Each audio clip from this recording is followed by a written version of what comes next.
Hello and welcome, my dear students. Today I am going to start one of the most important unit, that is G and F block, which is important both board as well as in competitive exam. So first question of this series is following. So please incorrect statement बताना है आपको.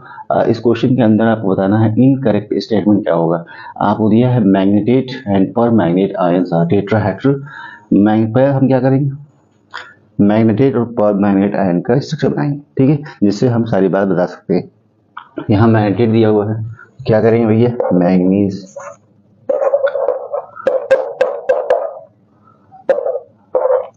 ठीक है. तो manganese यहाँ बना लीजिए,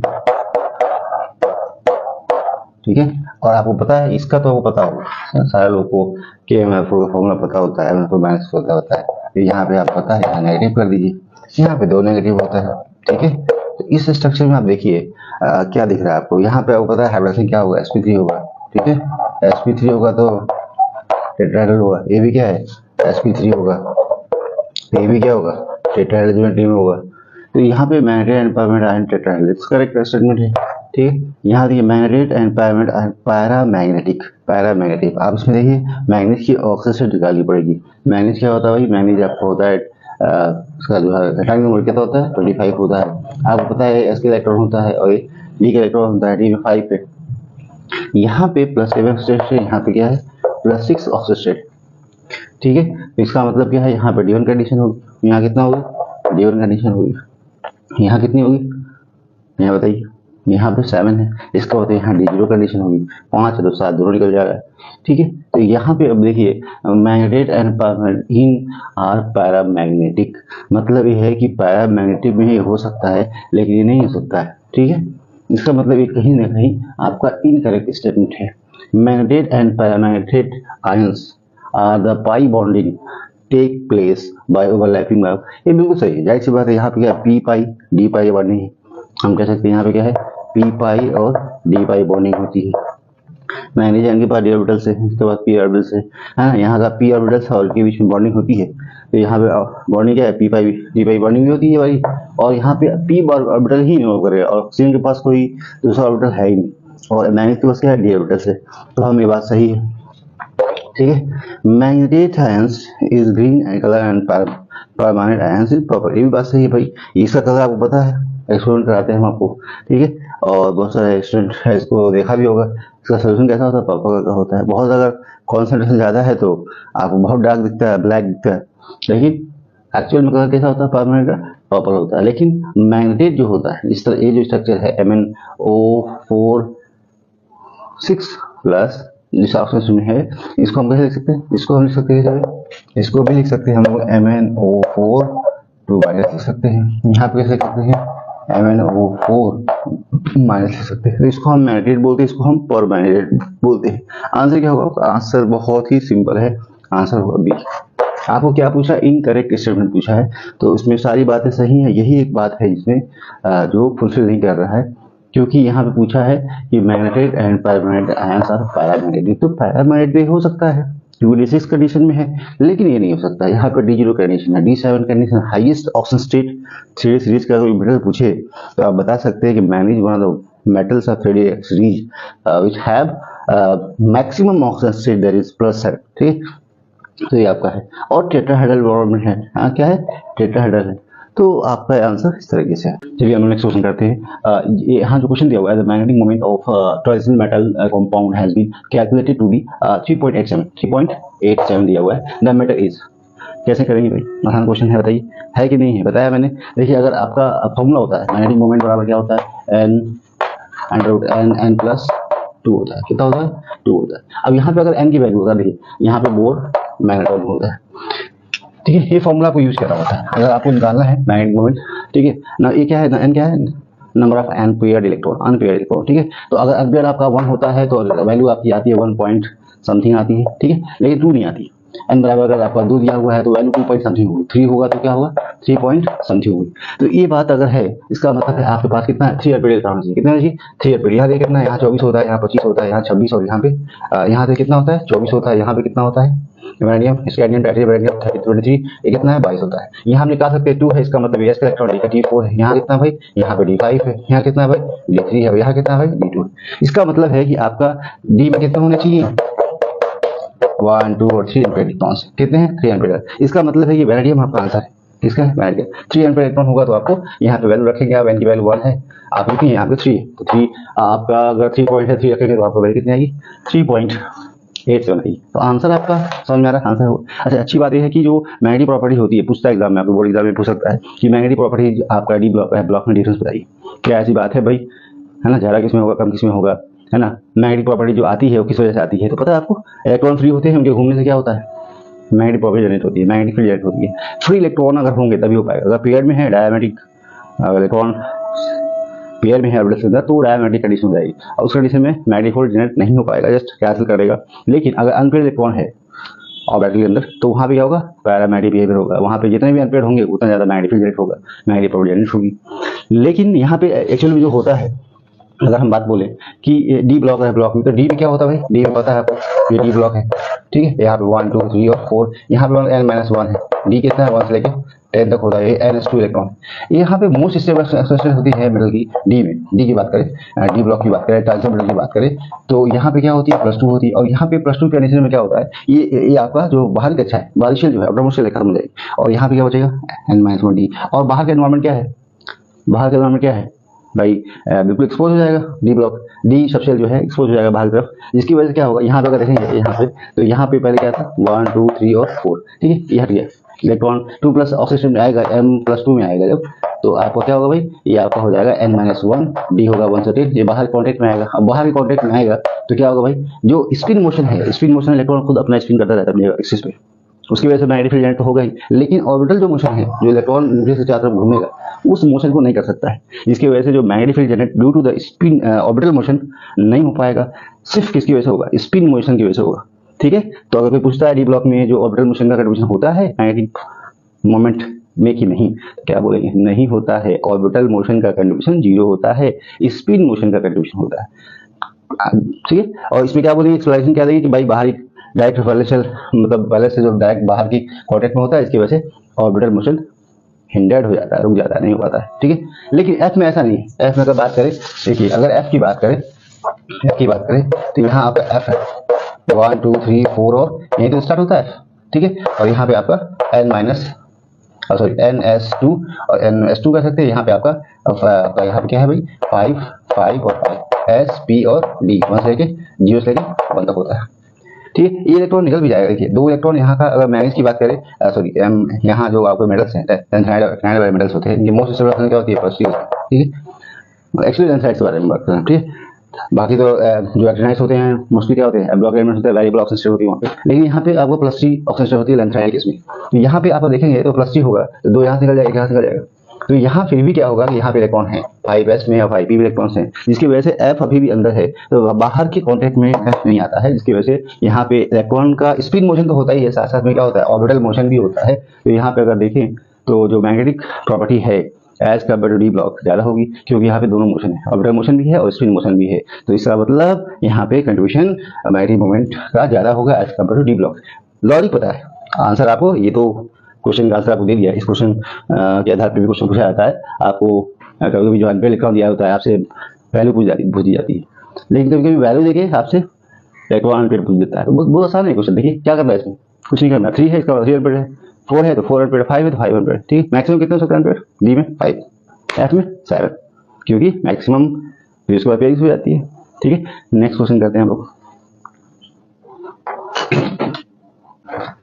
चलिए बहुत इंटरेस्टिंग क्वेश्चन है। अगर इस क्वेश्चन की बात करेगा, एक solution of iron chloride with आपका ट्रीटेड विथ कॉम्प्लेक्स दिया हुआ है, give a Prussian blue precipitate, ठीक है, Prussian blue precipitate due to the formation of, क्या बनता है भाई बताइए। यहाँ देखिए इनकी रिएक्शन कराएंगे आप आयरन क्लोराइड की, ये आपको पता है किसे टूट जाएगा भाई Fe3+ में और Ca3Cl- में।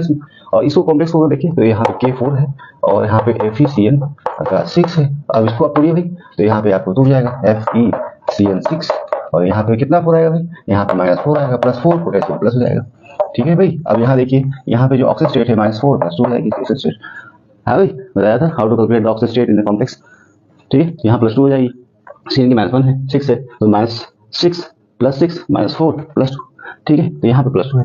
अब मसला ये है कि जो +2 ऑक्सीजन स्टेट है, +2 ऑक्सीजन स्टेट में आयरन है और आपका क्या है कॉम्प्लेक्स यहाँ पे जो है आपका देखिए यहाँ पे +3, तो +3 जो ऑक्सीजन स्टेट है और आपका ये कॉम्प्लेक्स है FeCN6, ठीक है, 4 माइनस में ये कैसे बैलेंस करेगा, रिएक्शन होगी तो कैसे बैलेंस होगा। देखिए हमको बस आसान तरीका कैसे करना है, ये 3 है यहाँ 4 है, ठीक है। अब क्या करना है, 4 को यहाँ लाना है इसके ऊपर और 3 को यहाँ लाना है, तो क्या बन जाएगा भाई, देखिए यहाँ बनेगा Fe और आपका FeCN आपका 6 और आपका 3 को बोला था मैंने, क्या बोला था, 3 को आपको यहाँ ले जाना, 4 को यहाँ लाना, 4 यहाँ लाइए 3 यहाँ लाइए, तो ये आपका कॉम्प्लेक्स बनेगा, ठीक है। अच्छा यहाँ अगर पूछा जाए यहाँ पे ऑक्सीजन कितनी है, यहाँ पे यहाँ बोलेंगे यहाँ पे +3 है और यहाँ बोलेंगे कि इस आयरन कितनी है, यहाँ पे +2 है, मतलब टू डिफरेंट ऑक्सीजन स्टेट में है और क्या है आयरन इन दिस कॉम्प्लेक्स, ठीक है। प्रोशियन ब्लू क्या है, प्रोशियन ब्लू यहाँ दिया है, प्रोशियन ब्लू है। अब आपको करना क्या है यहाँ पे, इसमें क्या ये आपका प्रोशियन ब्लू है इसका, लेकिन यहाँ पे क्या है ना, अगर हमने Fe2+ के साथ रिएक्शन करी और यहाँ पे जो कॉम्प्लेक्स है FeCl6 और यहाँ पे आपको 3 माइनस है, तो 3 माइनस अगर होगा तो 3 माइनस यहाँ 6 कितना जाएगा, +3 हो जाएगा, ठीक है। अब करना क्या है, अभी कॉम्प्लेक्स रिएक्शन होगी तो यहाँ पे देखिए 2 है और यहाँ पे क्या है 3 है, तो 3 को हम यहाँ लाएंगे और 2 को हम यहाँ ले जाएंगे, तो क्या बन जाएगा भैया यहाँ पर आपको बनेगा Fe और आपका FeCl6 और यहाँ पे आपको बताया था हमने, यहाँ पे क्या आएगा 3 आएगा, यहाँ पे आपका 3 आएगा और यहाँ पे क्या जाएगा भाई, यहाँ पे 2 जाएगा, यहाँ पे 2 जाएगा, तो बैलेंस पाएगा रिएक्शन, ठीक है। और यहाँ पे अगर पूछा जाए ऑक्सीजन स्टेट तो इसका जस्ट हमने क्या बताया था आपको, यहाँ बताया था याद करने के लिए 32 बताया था, यहाँ पे 3 + 3 ऑक्सीजन स्टेट है, क्या है +3 ऑक्सीजन स्टेट है और यहाँ पे क्या है +2, मतलब है कि जो बाहर की तरफ है 3 2 का मतलब है जो बाहर की तरफ आयरन है वो +3 में होगा, जो अंदर की तरफ आयरन है वो +2 में होगा। यहाँ पे क्या होगा, यहाँ पे जैसे उल्टा लिखेंगे, यहाँ पे 2 3 लिखेंगे, यहाँ पे लिखेंगे ये आपका +2 में होगा और ये आपका +3 में होगा ऑक्सीजन स्टेट, ठीक है। तो इसको बोलते हैं टर्न्स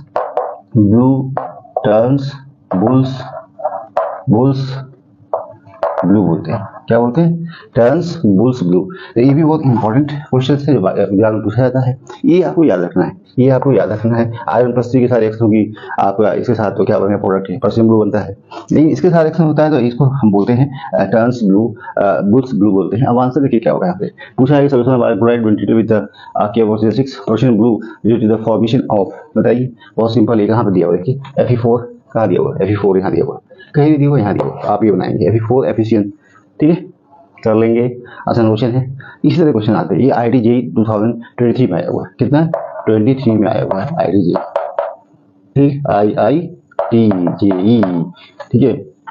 तो इस तरह क्वेश्चन आते हैं, बहुत अच्छा क्वेश्चन है, लेकिन इस कॉन्सेप्ट को याद रखना है, तरीका मैंने बताया आपको कैसे याद रखना है। आपको पता है कि जब हमारा प्रोशियन ब्लू होता है कैसे बनता है, इसमें 2 ऑक्सीजन स्टेट होती है, +3 और +2 आयरन 2 ऑक्सीजन स्टेट के अंदर एग्जिस्ट करता है, +3 और +2 में, जिसमें आपका आयरन कैसे याद रखेंगे 32 प्रोशियन ब्लू होता है और आपका जो है टर्न्स ब्लू बुल्स ब्लू जो होता है 23 अपोजिट होता है। और 32 का मतलब 3 प्लस ऑक्सीजन स्टेट, बाहर की तरफ आपका जो ऑक्सीजन स्टेट है +3 है, बाहर अंदर की तरफ जो ऑक्सीजन स्टेट आयरन की +2 है, ठीक है। इस तरह से आपको याद रखना है, कैसे बनाएंगे फॉर्मूला ये मैंने आपको एक्सप्लेन किया है। So it is very easy, okay. इस तरह क्वेश्चन आता है, कंफ्यूजन क्रिएट नहीं करना है, ठीक है, आपको आंसर सही देना है क्योंकि आपको कॉन्सेप्ट बनाना है, ठीक है। इसलिए आपको इस क्वेश्चन को याद रखना है, बहुत इंपॉर्टेंट क्वेश्चन है, क्वेश्चन आ सकता है एग्जाम में, ठीक है। चलिए नेक्स्ट क्वेश्चन करते हैं हम लोग। एक क्वेश्चन दिया हुआ है कि correct order of the basicity of oxide, है ना, वैनेडियम आपका दिया हुआ है, वैनेडियम कोई ऑक्साइड है, सारे ऑक्साइड वैनेडियम के हैं, पूछा हुआ है कि इसमें भाई करेक्ट ऑर्डर क्या होगा। ऑक्साइड्स के बारे में जानते हैं, ऑक्साइड्स मेटल के ऑक्साइड आप कैसे होते हैं, बेसिक होते हैं, आपको पता है मेटल ऑक्साइड क्या होते हैं, बेसिक होते हैं, है ना। और आपके नॉन मेटल के जो ऑक्साइड होते हैं, नॉन मेटल के जो ऑक्साइड्स होते हैं वो कैसे होते हैं भाई, एसिडिक होते हैं, ये सारी बात बताई थी, ठीक है।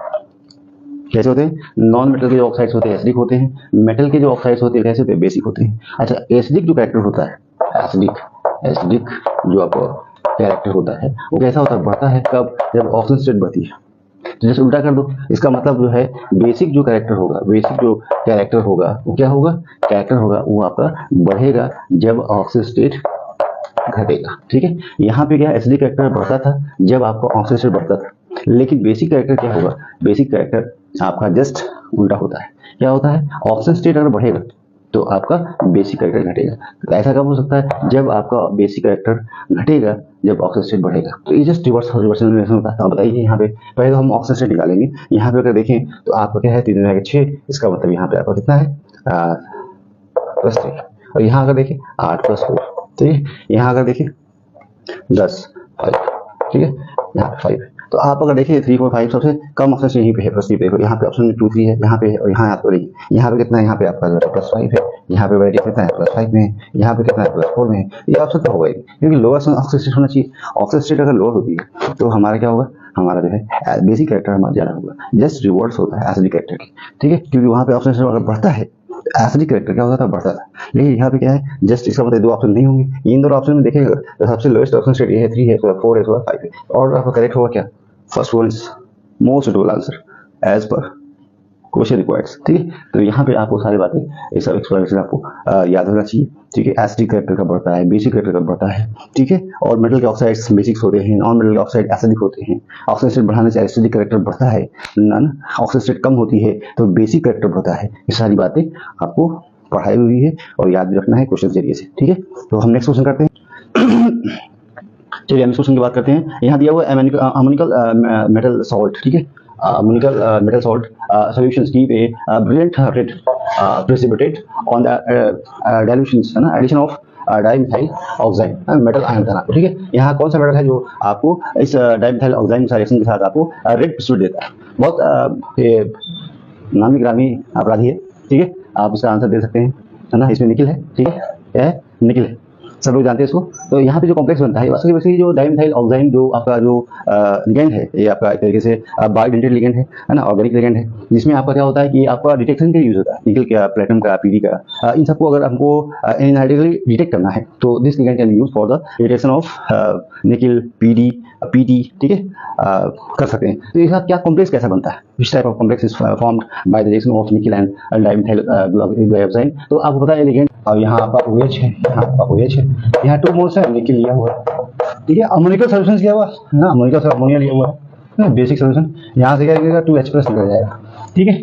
और निकलने के बाद क्या बनेगा भाई, आपको बनेगा कॉम्प्लेक्स निकल 2+, यहाँ पे आपका नाइट्रोजन नाइट्रोजन नाइट्रोजन और नाइट्रोजन, डबल बॉन्ड किसके साथ डबल बॉन्ड है भाई बताइए, ये डबल बॉन्ड है कार्बन के साथ, यहाँ पे डबल बॉन्ड भी है, यहाँ भी आपका डबल बॉन्ड भी है, यहाँ के साथ है कार्बन के साथ, ठीक है। यहाँ से बना लीजिए, और यहाँ पे क्या है, O- है, यहाँ क्या है, OH है, यहाँ क्या है, OH है, यहाँ O-, ये कॉम्प्लेक्स है आपका, ठीक है। और दिस कॉम्प्लेक्स इज कलर्ड, ठीक है, कौन सा कलर, रेड कलर होता है। एक्चुअली इसका कलर होता है चेरी रेड कलर होता है, बट इसको हम आपको कह सकते हैं, ठीक है, रेड भी है तो ये दिया है, मान लीजिए इसको। और दिस कॉम्प्लेक्स जो कलर देता है basically use for this DMG ligand होता है, बायोइडेंटेड ऑर्गेनिक लिगेंड है, बायोइडेंटेड ऑर्गेनिक लिगेंड होता है, ठीक है। This ligand are use to analytically separate, है ना, फॉलोइंग मेटल्स, जिसमें आपका प्लेटिनम आता है, निकल आता है, ओके, और आपका पीडी भी आता है, ठीक है। इनको हम आसानी से सेपरेट कर सकते हैं, लाइटिकल सेपरेशन कर सकते हैं। और बहुत अच्छा क्वेश्चन है, ठीक है, तो याद रखना आपको, this is one of the most important questions for the board exam as well as for your competitive exam, है ना, ठीक है। तो इस तरीके से क्वेश्चन करना है, आसान क्वेश्चन है। Nickel are only the metals are used for the separation of by this